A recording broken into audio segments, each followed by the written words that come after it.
Okay, hi guys, welcome back to the BFG by Roald Dahl.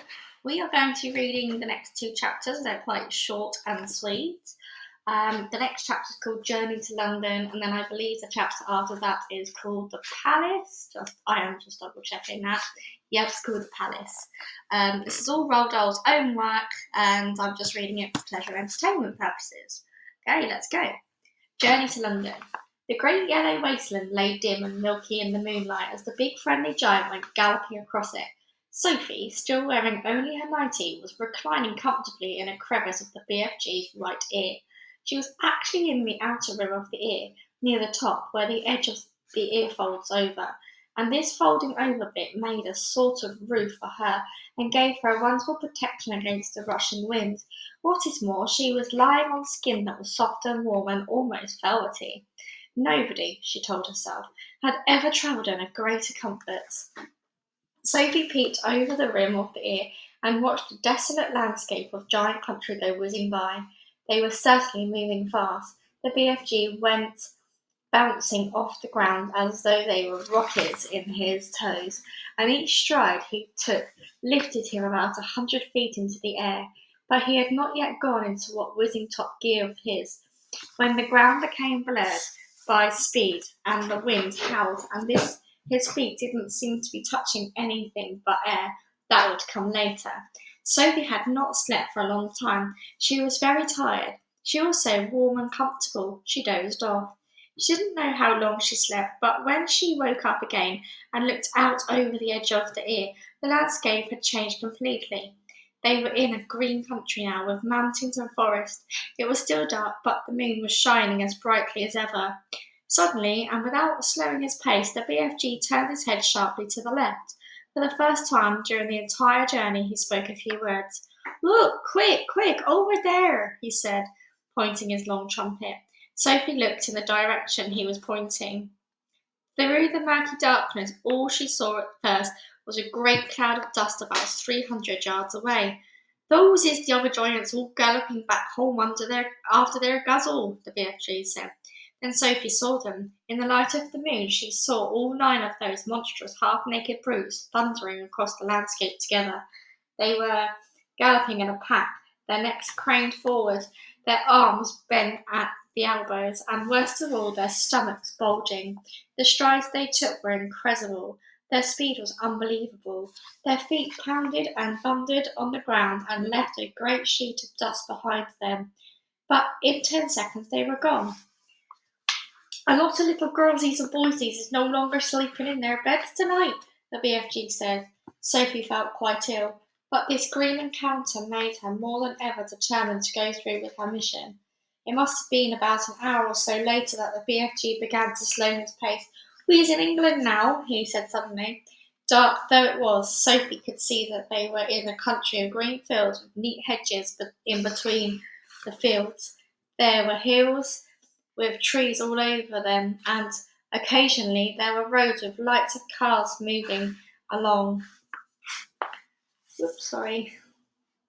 Each time they came to a road, the BFG was over it and away, and no motorist could possibly have seen anything except a quick black shadow flashing overhead.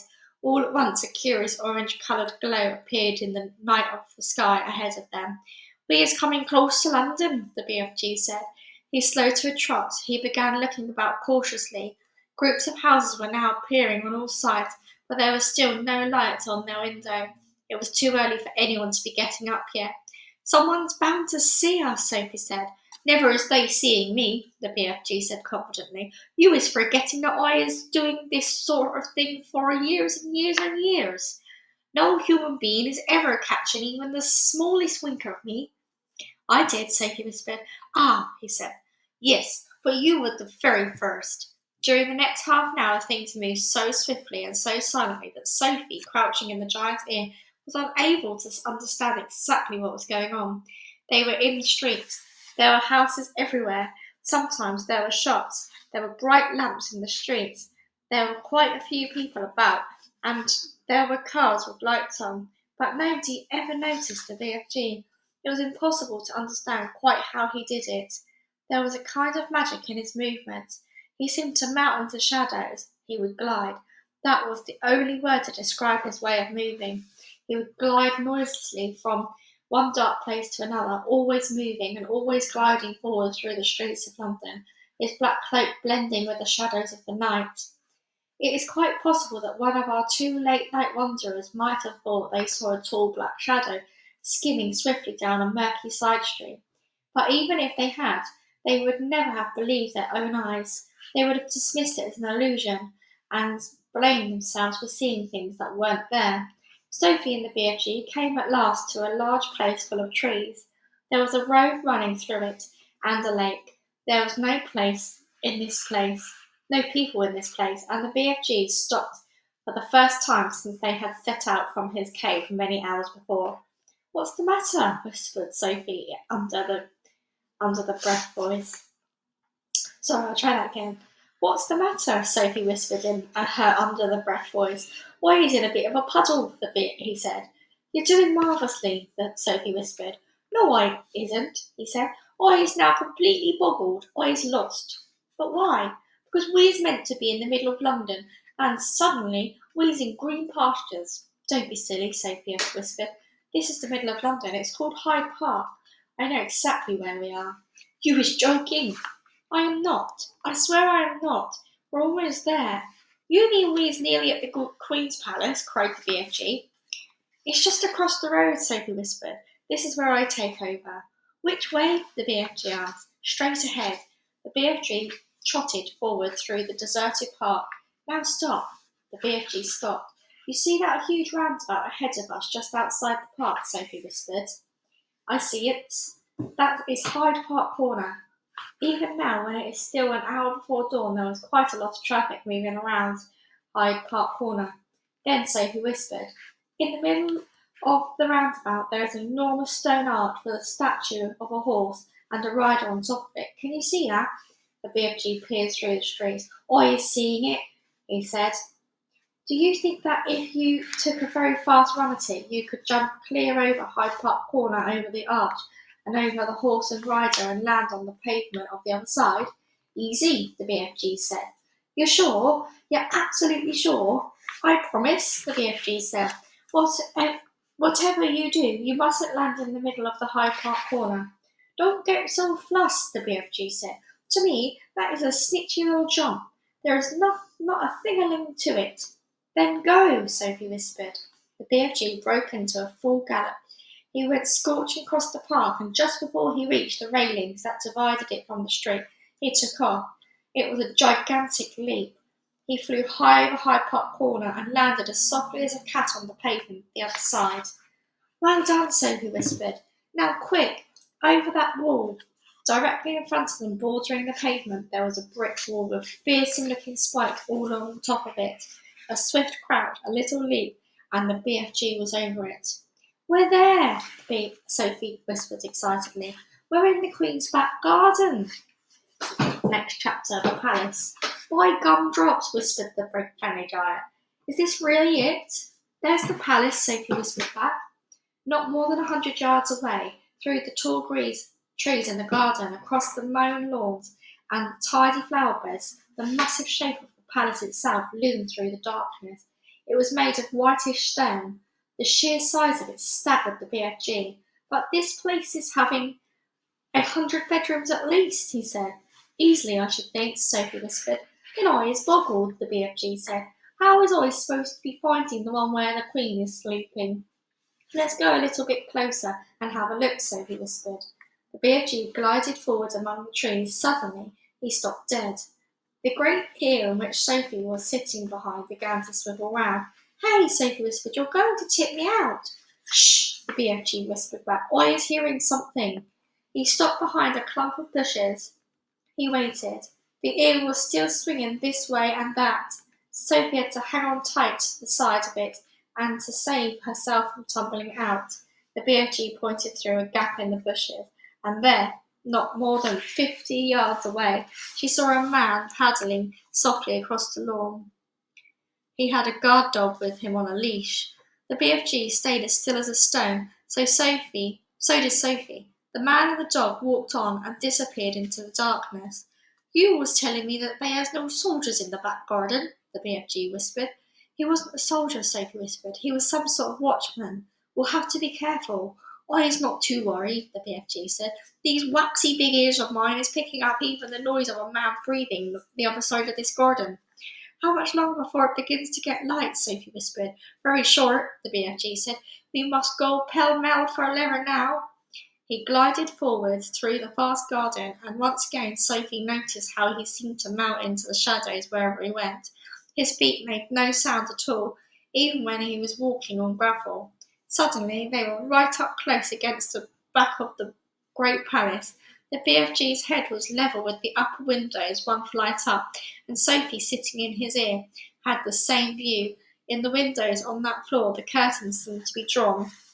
There were no lights showing anywhere. In the distance they could hear the muted sound of traffic going around Hyde Park Corner. The BFG stopped and put his other ear, the one Sophie wasn't sitting in, close to the first window. No, he whispered. What are you listening for? Sophie whispered back. For breathing, the BFG whispered. I is able to tell if it is a human man being or a lady by the breathing voice. We has a man in there, snorting a little bit too. He glided on, flattening his tall, thin, black-cloaked body against the side of the building. He came to the next window. He listened. No, he whispered. He moved on. This room's empty, he whispered. He listened at several more windows, but each one he shook his head and moved on. When he came to the window in the very centre of the palace, he listened, but he did not move on. Ho, ho, he whispered. We has a lady sleeping in there. Sophie felt a little quiver to go running down her spine. But who? She whispered back. The BFG put a finger to his lips for silence. He reached up through the open window and parted the curtains ever so slightly. The orange glow from the night sky over London crept into the room and cast a glimmer of light onto its walls.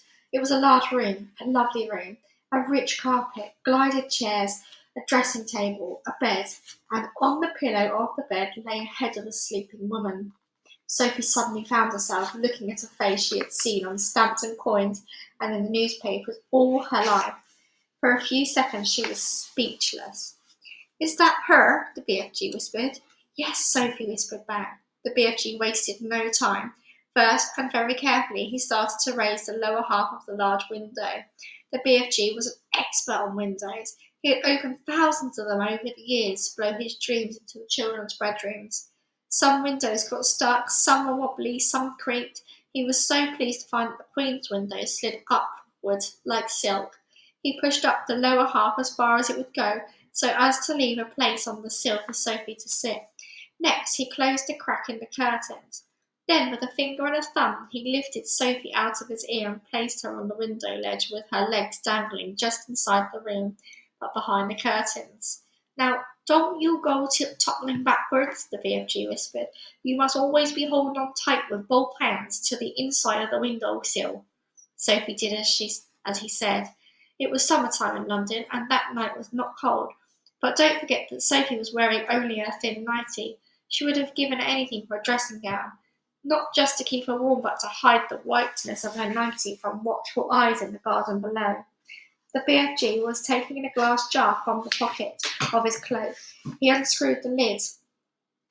Now, very cautiously, he poured the precious dream into the wide end of his trumpet. He steered the trumpet through the curtains far into the room, aiming it at the place he knew the bed to be. He took a deep breath. He puffed out his cheeks and poof, he blew.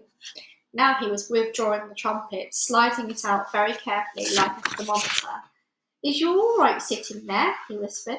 Yes, Sophie murmured. She was quite terrified, but determined not to show it. She looked down over her shoulder. The ground seemed miles away. It was a nasty drop. How long will the dream take to work? Sophie whispered. Some take an hour, the BFG whispered back. Some is quicker, some is slower still, but it is sure to find her in the end. Sophie said nothing. I is going off to wait in the garden, the BFG whispered. When you is wanting me, just call out my name and I is coming very quick. Will you hear me? Sophie whispered. You is forgetting these, the BFG whispered, smiling and pointing to his great ears. Goodbye, Sophie whispered. Suddenly, unexpectedly, the BFG leaned forward and kissed her gently on the cheek. Sophie felt like crying. When she turned to look at him, he was already gone. He had simply melted away into the dark garden. Okay, we're going to stop it there, guys, because the next chapter is good, that's a rough estimate, over 15 pages, roughly, in my version of the book.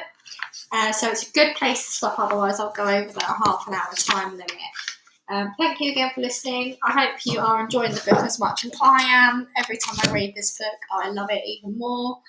Thank you again for listening. Until the next time, guys. Bye.